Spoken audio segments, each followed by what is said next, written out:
3 thèmes qu'on va évoquer dans ces 20 prochaines minutes. KG Labs, les outils digitaux, convergence pour la partie gestion commerciale et ODG2 pour le pilotage. Commençons par KG Labs. Vous les connaissez, il y a 5 applications actuellement disponibles. Vous avez Activité pour votre chiffre d'affaires. Vous avez l'alerte.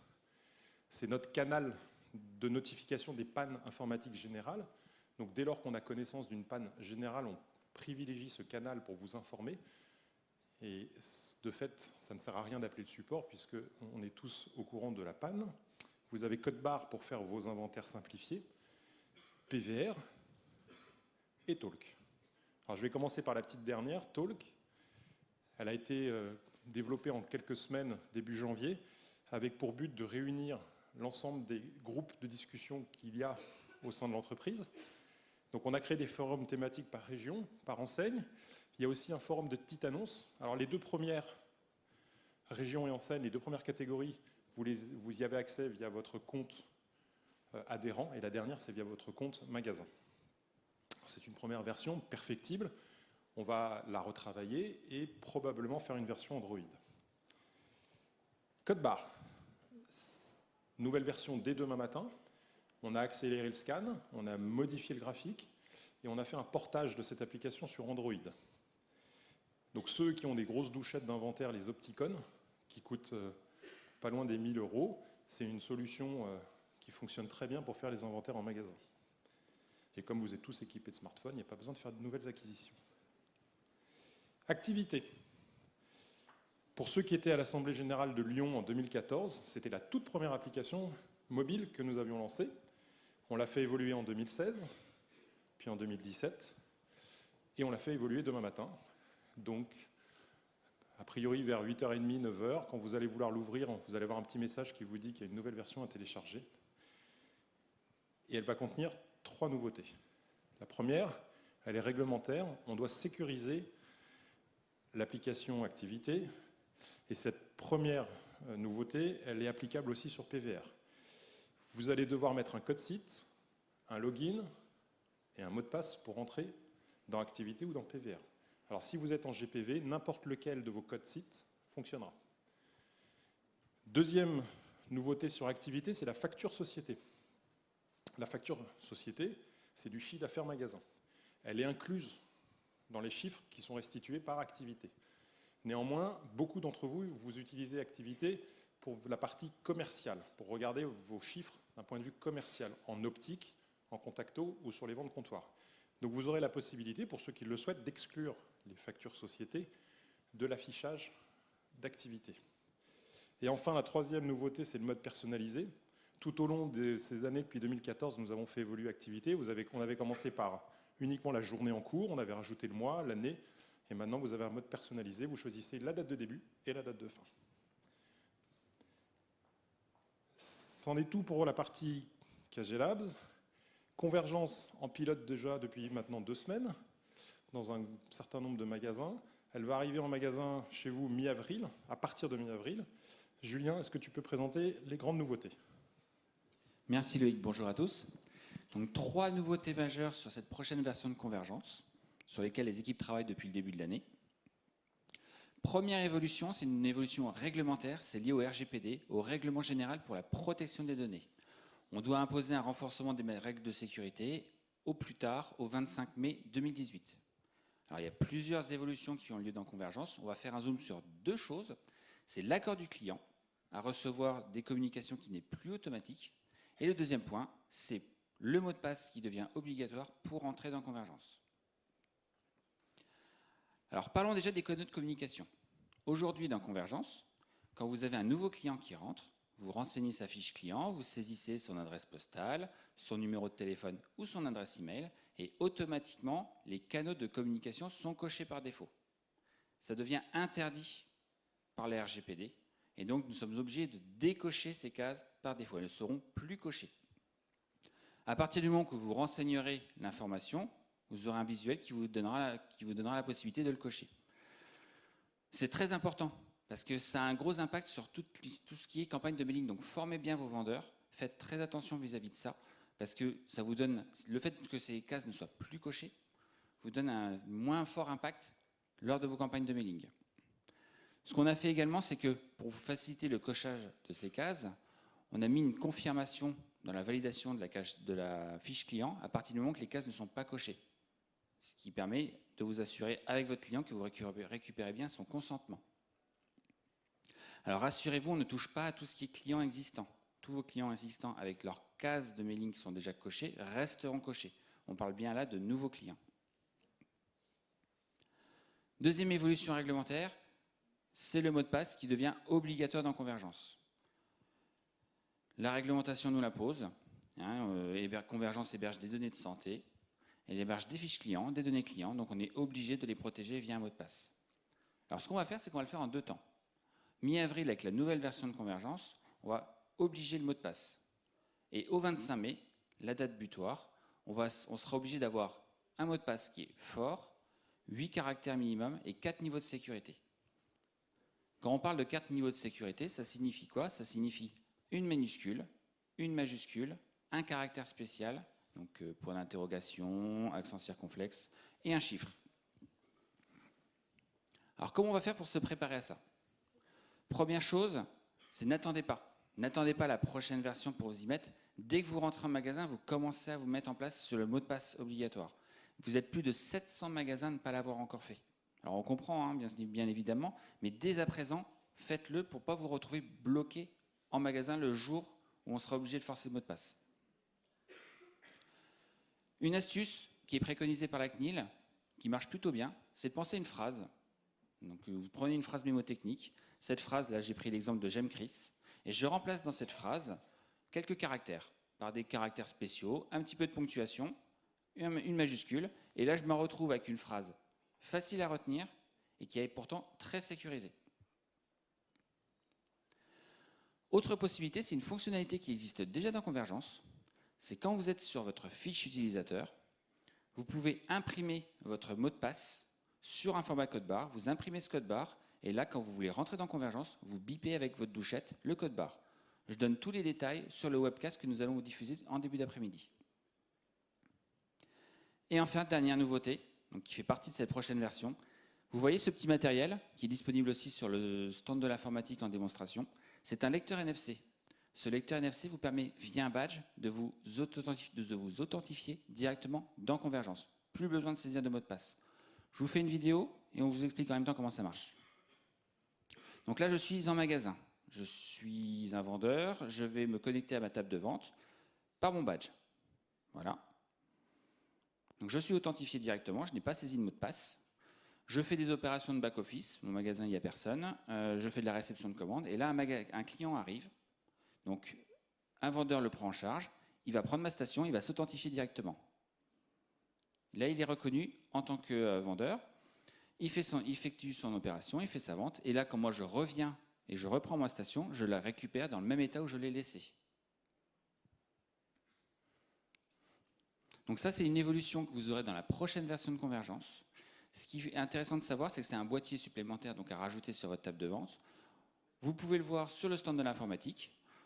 C'est un boîtier sur lequel on a des possibilités de faire des précommandes, mais pour ça on a besoin de savoir auprès de vous si vous êtes intéressé par ce genre de boîtier, parce que le fournisseur nous propose des tarifs préférentiels à hauteur de 2000 commandes. Donc avant de lancer une commande de 2000 appareils, on voudrait s'assurer qu'il puisse être honoré. Donc passez nous voir, faites une demande de pré-réservation, et en fonction de ça, on aura un tarif préférentiel. Le tarif actuellement est à 35 €. Si ça ne se fait pas, c'est pas grave. On a des possibilités de commandes. Enfin, vous aurez des possibilités de commandes via Amazon ou des sites similaires. Là, vous les trouvez dans les alentours de 45 €. Ce qu'il faut prévoir, c'est un boîtier plus des cartes pour pouvoir les commander. Autre nouveauté, nous sommes dans la réception des commandes. Nous avons mis en place pour toute commande de VRX passée chez Codir, on a rajouté la date prévisionnelle d'expédition. Ça va ressembler à ça. Donc vous allez avoir votre DLP et votre date d'expédition prévisionnelle. On met un peu de coloris quand il y a un risque, ce qui fait que comme on connaît votre DLP, on est capable de faire une comparaison entre la date d'expédition prévisionnelle et votre DLP, et dans ce cas-là, s'il y a un risque que votre commande et que votre livraison ne puisse pas être honorée, on vous l'alerte par l'écran des actions quotidiennes. Alors, il y a une troisième évolution majeure dans Convergence, c'est tout ce qui touche au renouvellement lentilles. Loïc, est-ce que tu peux nous en parler un peu plus? Il y a 1 an, on avait mis en place l'alerte renouvellement lentille. Donc au moment où vous facturez un équipement lentille, vous avez cette fenêtre en haut qui s'affiche, dans laquelle, si vous passez la souris au-dessus de la petite bulle à droite, on vous met le détail de la boîte de lentilles, donc la fréquence, la quantité, et on vous calcule une date d'alerte à laquelle on considère que la boîte devrait être vide. Cette date, vous pouvez la modifier avec votre client, et le client, le jour J, va recevoir une alerte, lui demandant de revenir en magasin, racheter une boîte de lentilles. 40% des clients qui reçoivent une alerte reviennent dans les 3 mois. Ça marche très bien, donc on a décidé avec le comité de pilotage de continuer sur cette voie, et dorénavant, à partir de la prochaine version, vous aurez systématiquement cet écran positionné sur un canal SMS ou email, et non plus positionné sur non, comme ça l'est aujourd'hui. Parce qu'il y en a beaucoup d'entre vous qui ne l'utilisaient pas. Donc, en passant sur SMS ou email, naturellement, les vendeurs vont jouer le jeu et envoyer une alerte, ce qui fait que les clients vont revenir dans vos magasins. Alors, c'est pas tout. Sur la partie lentille, on a eu une deuxième idée. C'est ce qu'on appelle techniquement le QR code. Sur toutes les factures, alors c'est un exemple CRIS, mais ça existe sur Lynx et Vision Plus, évidemment. Sur toutes les factures, vous aurez un QR code qui va s'imprimer. Et vous avez la possibilité d'imprimer au format carte de garantie une petite étiquette que vous allez pouvoir coller sur la boîte de lentilles. Alors, vous pouvez le faire avec les rouleaux d'étiquettes que vous avez actuellement. Et le négoce pub Codir devrait rentrer en stock prochainement des nouveaux rouleaux d'étiquettes repositionnables, de manière à éviter de coller sur une boîte de lentilles une étiquette qui, si jamais vous deviez l'enlever, déchire la boîte. Donc vous aurez la possibilité de faire soit sur les rouleaux existants, soit sur les futurs rouleaux qui vont arriver, repositionnables. Alors comment ça va marcher? Ce que vous allez expliquer à votre client, c'est que dès lors que sa boîte de lentilles est vide, il n'a qu'à biper le QR code sur sa facture, s'il l'a encore, ou sur la boîte, pour qu'il puisse recommander sa lentille. Alors le mieux, c'est de faire une petite vidéo. Alors démonstration, j'ai un smartphone, je suis chez moi, ma boîte de lentilles est vide, je bip mon QR code, ça m'ouvre un site qui reprend le contenu de ma commande avec mon adresse mail que je peux changer. Si je la change, elle re-rentre dans Convergence. Je change la quantité que je veux commander. Donc là, j'ai décidé d'en prendre 2. Je réserve, je confirme, c'est terminé. Vous, magasin, vous allez recevoir un mail vous expliquant que votre client vous a fait une demande de réservation et vous allez la traiter. Le client, de l'autre côté, reçoit un mail de confirmation comme quoi vous avez bien pris en compte sa commande. Dans cette première version, à vous d'appeler votre client pour gérer sa réservation et son tiers payant. Mais on a des idées pour la suite. On va déjà voir si cette première version prend. Et si ça prend, rendez-vous l'année prochaine. Et il y a des choses qu'on veut faire pour vous simplifier encore plus la vie. Alors, c'est pas tout sur Convergence. Ça, on vous en a présenté avec Julien 4 évolutions majeures. Il y en a beaucoup d'autres. Il y a l'utilisation des bons CRIS avec vous. Rappelez-vous, les premiers clients sont arrivés en juin 2016 dans vos magasins. Donc, à partir de juin 2018, ils vont revenir pour utiliser leur bon d'achat. C'était un des grands concepts de CRIS avec vous, c'est de les faire revenir au bout de 2 ans. Donc, on a réadapté Convergence pour pouvoir utiliser ces bons d'achat. Vous avez une étiquette renouvellement que vous allez pouvoir coller sur vos prescriptions. Si jamais vous faites un renouvellement avec adaptation, format carte de garantie, vous faites votre correction, vous l'imprimez, vous la collez sur l'ordonnance. Ça sera plus pratique pour le client qui aura l'information du changement que vous avez fait. Même format, on fait une étiquette adresse client. Si vous devez écrire à votre client, vous n'avez plus qu'à la coller sur l'enveloppe. Il y a beaucoup d'autres choses. Comme d'habitude, on va vous envoyer une release note quelques jours avant le déploiement de cette version. Je crois qu'aujourd'hui, elle fait plus de 30 pages. Il y a beaucoup de choses qui arrivent dans la future version de Convergence. Prenez le temps de la lire. Il y a pas mal de changements, dont celui qu'a énoncé Julien sur le consentement commercial. Il va falloir bien penser à aller cocher les cases, sinon vos campagnes marketing vont s'en ressentir. Alors un bon outil de gestion commerciale, c'est super, mais il faut un bon outil de pilotage adossé à l'outil de gestion commerciale pour que vous soyez en capacité de gérer votre magasin. Christophe, ODG2, va beaucoup évoluer, enfin pas mal évoluer. Est-ce que tu peux nous montrer? Oui, donc nous avons souvent entendu dire qu'ODG2 était une application qui semblait très bien, très complète, mais assez difficile d'accès pour certains et qu'il était compliqué d'y trouver ce que l'on cherchait. Nous vous avons écouté et avons travaillé avec un petit groupe de Guildiens, que je remercie d'ailleurs pour leur aide précieuse, pour vous proposer cette nouvelle version qui sera disponible dès demain en magasin. Donc le mot d'ordre de cette version, c'est la simplification. Comprenez simplification au sens d'accès à la donnée et aux simplifications de lecture. Cette nouvelle version s'articule autour de 3 axes majeurs. C'est tout d'abord une nouvelle page d'accueil, où justement nous présentons tout un ensemble d'indicateurs, des bulles d'information qui rappellent les règles de gestion et les définitions des indicateurs, une refonte complète du tableau de bord Footfall pour la condenser, et une nouvelle page qui permet qui est dédiée au suivi des ventes sous assortiment piloté. Donc pour rappel, aujourd'hui, la page d'accueil de DG2, c'est celle-ci, vous la connaissez tous. Demain matin en magasin, vous verrez cette nouvelle page d'accueil. Donc je vous propose qu'on s'attarde un petit peu sur cette nouvelle page pour que je vous explique les modifications et les améliorations qu'on a apportées. Tout d'abord, sur la gauche, vous remarquez qu'on a repris les jauges qui permettent d'afficher selon différentes périodes l'évolution du chiffre d'affaires. On a retiré la comparaison du jour J au profit d'une comparaison au trimestre qui paraissait avoir plus de sens. Donc vous avez toujours la valeur de la période, l'évolution par rapport à la période précédente, et vous avez peut-être remarqué une nouvelle information qui est l'effet calendaire. Donc je détaille dans le webcast qui est associé à cet atelier la règle de calcul de l'effet calendaire avec un exemple pour justement que vous compreniez comment il est calculé. Et donc cet effet calendaire vous sert finalement à mesurer et à pondérer une évolution parce qu'il s'appuie sur des poids affectés à chaque jour de la semaine. Et donc cet effet calendaire doit être vu comme un potentiel de vente. Et donc il vous permet d'expliquer une forte évolution ou une forte baisse, justement, qui peut être liée à ça.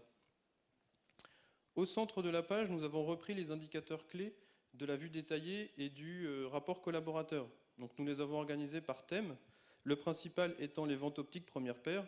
Vous avez ici donc directement accès au chiffre d'affaires net TTC de la période, l'évolution en valeur par rapport à la période précédente et en pourcentage, le nombre de ventes. Vous avez aussi directement le prix de vente moyen d'un équipement première paire avec la décomposition du prix de vente moyen des montures et de la paire de verres unifocaux et de la paire de verres progressifs. Les autres thèmes sont les ventes optiques deuxième paire, les solaires, la contactologie. Et en bas, nous avons également ajouté le taux de concrétisation global première paire et la distinction pour les taux de concrétisation de vie unifocaux et progressifs. En pointant la souris sur le titre du thème, vous verrez apparaître le poids qu'il représente sur l'ensemble du chiffre d'affaires du magasin. Ici, les premières paires pèsent 66% du total. Une autre modification, c'est de pouvoir, sur tous les écrans, grâce à ce bouton de sélection du mois fiscal, changer justement le mois fiscal de référence qui est pris en compte dans les indicateurs à l'exercice. Donc ce mois fiscal, aujourd'hui, il est repris du paramétrage de la fiche point de vente dans Convergence, mais s'il n'est pas bien paramétré ou que vous êtes en GPV avec justement différents exercices, vous pouvez le modifier ici sur toutes les pages. Pour les magasins qui font beaucoup de ventes CMU, c'était jusqu'alors pas possible d'inclure les CMU dans les indicateurs précalculés de la page d'accueil. C'est désormais le cas. Nous avons rajouté un nouveau bouton qui, par défaut, est à la valeur 100 CMU, donc les CMU sont exclus. Et si on clique dessus, l'ensemble de la page va se recalculer en tenant compte des ventes CMU. Et le bouton va passer au rouge pour bien indiquer cette différence. Et cette modification n'est valable que sur ODG2, pas dans le benchmark, parce que pour des questions de comparaison, il faut que le benchmark soit vraiment sur des indicateurs similaires. J'en parlais en introduction, nous avons ajouté dans quasiment tous les écrans un petit bouton information qui se trouve ici sur la gauche et qui vous permet, en cliquant dessus, d'afficher des zones de texte avec l'ensemble des définitions et des règles de calcul de chaque indicateur à leur emplacement précis. Comme ça, si vous avez un doute, vous pouvez vous reporter à cette aide qui va justement vous conforter sur ce qui est pris en compte pour ces indicateurs. Il y a toujours le bouton impression qui permet de générer un rapport au format PDF qui reprend l'intégralité de la page, qui permet soit de le sauvegarder, soit de l'imprimer. Une autre modification, c'est la vue détaillée. Donc pour une question de lisibilité et d'uniformisation au sein de l'application, nous avons repris exactement le même ordre et la même liste d'indicateurs que le rapport collaborateur, organisé de la même façon par thématique. Et nous avons repris également dans cette vue détaillée les graphiques les plus importants de la vue graphique qui a été retirée pour simplifier également aussi la lecture. Ah oui, j'ai oublié. On a un nouvel indicateur qui est aussi disponible dans cette version, c'est le délai moyen de renouvellement calculé sur les ventes optiques première paire. Donc le délai moyen entre 2 achats d'un client. Et vous retrouvez également sur cette liste les taux de RI et taux de RA qui sont mentionnés dans l'atelier de l'ADOR. Donc sur les graphiques, on a mis donc une barre de boutons qui permet d'afficher les 5 graphiques principaux et d'afficher donc leur poids. Donc ça, je le détaille également dans le webcast. Pour les magasins qui sont en GPV, il y a également un nouveau bouton sur la gauche GPV qui permet d'afficher exactement la même liste d'indicateurs décomposés magasin par magasin. C'est ainsi plus facile de faire les analyses d'un magasin à l'autre au niveau global. Et sur la droite, on affiche le poids de chaque magasin au sein du GPV. Pour continuer les simplifications, pour ceux qui sont équipés de Footfall, donc pour rappel, ce sont les caméras de comptage du trafic en magasin, nous avons simplifié les tableaux de bord pour le condenser sur une seule page en conservant les 3 indicateurs clés que sont la fréquentation, le taux de concrétisation et le planning avec les zones de chaleur par rapport au passage en magasin. Donc comme ça, on a une seule page qui contient toutes les informations et il est également possible de l'éditer sous forme de rapport et de l'imprimer. Un autre ajout dans cette version, c'est une nouvelle page de suivi des ventes sous assortiment piloté. Donc ce sont des indicateurs mensuels qui sont calculés le premier du mois pour l'ensemble du mois qui vient de s'écouler. Et donc on reprend ici les 3 indicateurs clés d'attribution de la RFA CODIR qui sont présentes dans les conditions commerciales de CODIR. Donc ces 3 indicateurs sont les taux de marque exclusive, le taux de placement et la rotation. Et donc vous pouvez suivre ces 3 indicateurs et l'ensemble des données de l'assortiment piloté au niveau mensuel, par module et par marque. Donc toutes ces modifications sont disponibles dès demain matin en magasin. Ça représente pour nous une première étape en marche vers la simplification. Nous souhaiterions aller encore plus loin, vous apporter encore plus à ce niveau-là. Et donc j'espère pouvoir vous retrouver prochainement, notamment à la convention, avec encore des nouvelles choses et l'idée de vous simplifier aussi la lecture de cette application. Merci Christophe. Alors la suite de l'année, je parlais tout à l'heure de l'alerte renouvellement lentille. Christophe vient de parler d'ODG2. On a dans l'idée de vous ajouter des indicateurs sur ces alertes de renouvellement lentille pour que vous soyez en capacité de mesurer la revenue des clients dans vos magasins. Donc ça, c'est une des premières étapes. On a aussi travaillé, on est en train de travailler avec l'ADOR sur l'ajout des fichiers de budget que vous construisez avec vos CPV pour les mettre dans ODG2, pour avoir un onglet dédié budget versus réalisé, et donc voir comment vous vous positionnez par rapport au budget que vous construisez. Côté convergence, un module de rétrocession pour vous faciliter la vie pendant vos rétrocessions. Il y en a plus de 4500 par mois. Donc, je pense que ça donne lieu à faire un outil pour vous aider là-dessus. On en parlait hier dans les questions à l'Assemblée Générale sur les scans. Dans Convergence, on est déjà à 150 millions de scans et on en rajoute 20 millions par an. Il faut purger, on n'a pas le choix. On ne peut pas continuer à grossir, ça va vraiment ralentir la base de données.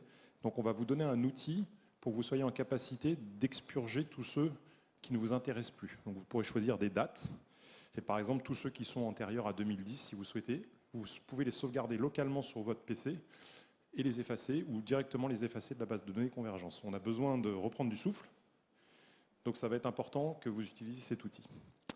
Et on sait qu'il y a une petite anomalie sur la gestion des stocks lentilles concernant le prix d'achat, donc on va essayer de le régler d'ici la fin de l'année. Évidemment, tout ça, c'est en parallèle d'un autre projet qui s'appelle Convergence Web. On en parle déjà depuis la convention.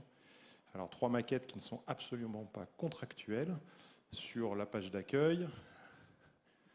La première écran de connexion avec les actions quotidiennes, et vous retrouvez une partie du portail unique et la vente comptoir. Alors, d'ici à la convention, je pense qu'on aura beaucoup changé les écrans. On travaille avec pas mal d'opticiens sur ce projet. Pour rappel, livraison en 2 temps. Fin d'année, début d'année prochaine, on devrait livrer la partie parcours de vente, ce qu'on appelle le front office. Et l'année suivante, on fera le back-office, toute la partie stock, caisse, etc. On en a fini?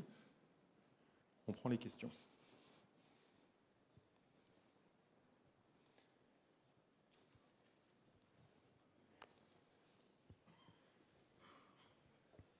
Bonjour, Chris Sedan. Est-ce que vous pouvez revenir sur les zones de chaleur pour Footfall? J'ai pas bien compris la répartition par rapport aux chiffres qui sont indiqués. Alors, la zone de chaleur, donc c'est déjà disponible dans le tableau de bord actuel. En fait, on calcule jour par jour un pic de fréquentation, parce qu'on sait qu'un lundi ne sera pas la même journée qu'un samedi. Et donc, en fait, c'est par rapport à la valeur max moyenne des journées qu'on affiche cette fameuse zone de chaleur. Donc, c'est pour illustrer, en fait, quand est-ce qu'il faut avoir le maximum de vendeurs en grand magasin. J'ai compris le principe, mais pourquoi il y a un 14 jaune et un 13 rouge? Parce que chaque jour est compté différemment. On prend, en fait, la valeur pic d'un lundi sur une moyenne, et on calcule par rapport à ça. Le problème, là, par exemple, c'est que quand on regarde votre graphique, on devrait mettre plus de personnes le lundi, alors qu'en termes de visiteurs, on en a beaucoup plus le samedi. Il n'est pas très lisible dans ce sens-là, parce qu'en fait, sur chaque ligne, vous avez un code couleur qui n'est pas commun à tous les jours de la semaine. Tout à fait, mais le problème, c'est que si on... graphiquement comme ça, quand on lit, effectivement, ça induit une erreur. Mais si on pondérait en prenant le pic horaire hebdomadaire, le samedi serait rouge toute la journée et toutes les autres journées seraient orange ou même vertes. Donc on est obligé de pondérer par jour, sinon le samedi fausse tout. Mais bon, on peut prendre le point pour réfléchir à le travailler différemment pour que ce soit plus... Alors, dans ce cas, quand même, mettez dans la colonne totale un code couleur. Oui, d'accord. Je ne sais pas, mais non, effectivement, mais comme ça peut... On prend le... Oh, ok. J'en profite puisque j'ai le micro. Sur Convergence Web, le principe est de pouvoir accéder à Convergence sans passer par le MPLS? Non. La réglementation HDS, donc l'hébergement de données de santé auquel on est contraint, fait que nous devons passer par un MPLS. Donc Alors, concrètement, qu'est-ce que ça va changer entre une station qui est connectée à Convergence, le logiciel, ou que dans le magasin, avec un ordinateur, j'aille, entre guillemets, sur une page web qui est Convergence que j'ai déjà, et que je ne pourrais pas utiliser autrement qu'en étant connecté au Wi-Fi de mon magasin? Je voudrais bien qu'on m'explique. Sans aucune difficulté. Donc ce qui va changer, déjà principalement, il y a un gros changement pour nous quand on diffuse une version. Aujourd'hui, quand on diffuse une version Convergence, il nous faut environ une semaine entre le moment où on commence et le moment où on termine. Parce qu'il faut qu'on déploie sur 7000 stations l'application. Donc on doit l'envoyer dans toutes les stations et après l'installer. Ce qui fait qu'en termes de réactivité en cas de problème, on ne peut pas réagir en dessous de la semaine. Ça, c'est notre premier point. Le fait de passer en web, on va pouvoir réagir dans la demi-journée. On trouve un bug grave, on peut le corriger dans la demi-journée et tout le monde, les 7000 tables de vente, sont tout de suite corrigées. Ça, c'est le premier point. Le deuxième, c'est que vous allez pouvoir l'utiliser sur différents devices. L'ordinateur que vous avez aujourd'hui, mais pourquoi pas une tablette. Donc on est en train de travailler à l'adaptation des écrans sur tablette parce que les boutons, il ne faut pas non plus qu'ils soient trop petits pour pouvoir les cliquer avec vos doigts.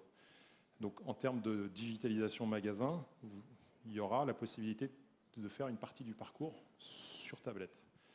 Après, on pourra l'utiliser à domicile. Il va falloir qu'on s'équipe de comptes VPN qui permettent de vous connecter de chez vous au réseau sécurisé de la guilde. Donc ça aura un coût, on est en train de l'étudier. On va regarder, quand on en sera à ce niveau-là, à ce point-là, on demandera qui est intéressé pour faire des achats de comptes. Et de fait, puisque c'est en web, vous allez pouvoir l'utiliser n'importe où, à l'unique condition que vous ayez un compte VPN pour vous connecter au réseau de la guilde. J'espère que j'ai répondu.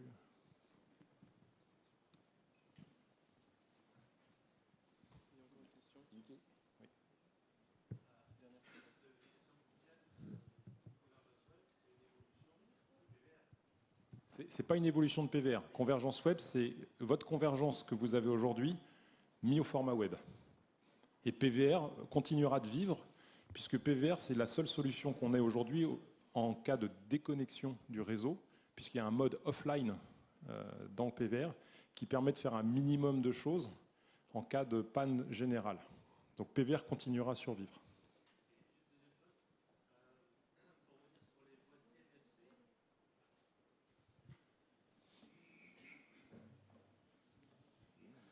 Pardon. Pour revenir sur les boîtiers NFC, du coup, si j'ai bien compris, ça va générer avec une carte, ça va remplacer le code. On n'aura pas besoin de taper le code, le mot de passe. En fait, vous allez devoir, dans votre fiche utilisateur, créer un mot de passe de 8 caractères. Et après, vous allez encrypter une carte. Donc, le boîtier fait encryptage et permet d'écrire et de lire sur une carte. Donc, une fois que vous avez généré votre mot de passe, vous allez crypter votre carte.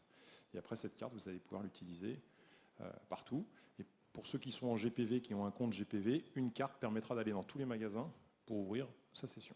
Ok. Et la carte CPS, elle remplace un incident vital?